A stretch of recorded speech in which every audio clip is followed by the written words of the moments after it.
So now I'm going to show you how we can transition from one video to another using the foreground element. So if we go to this frame, as you can see, this tree almost cover entire frame. So we are going to use this tree and we are going to transition from one video to another.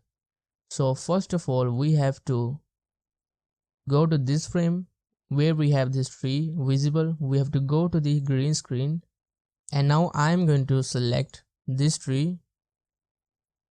Now let's go to this frame and let's view the mask.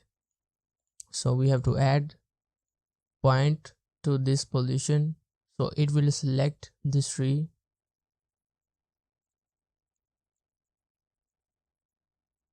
Now I think we are done. Now let's click on this done masking. Now guys, we have this tree cut out. Now I'm going to select this video first and I'm going to feather this out. So this way we won't have any weird edges, right? Now I'm going to duplicate this video. I'm going to select this below track and let's remove its green screen. And now I'm going to cut this video from where we have this frame. So let's trim this. And now I am going to go to the assets and I'm going to select this video and let's place this right here. Now I'm going to cut this video and I'm going to play this video. Now guys, as you can see, we have this result. So we have to also select this video, go to the animate, and now we have to add a keyframe in crop.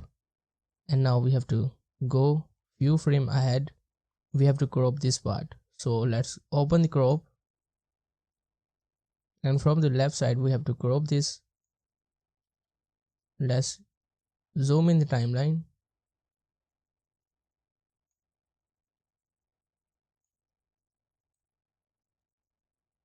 And now I think guys we are good. Now we have to select this, press shift, select this keyframe, and we have to add a mask. So now go to the timeline and we have to place this video right here. And now as you can see, we have this tree transition. Now we can change the clip and then you will get these types of result.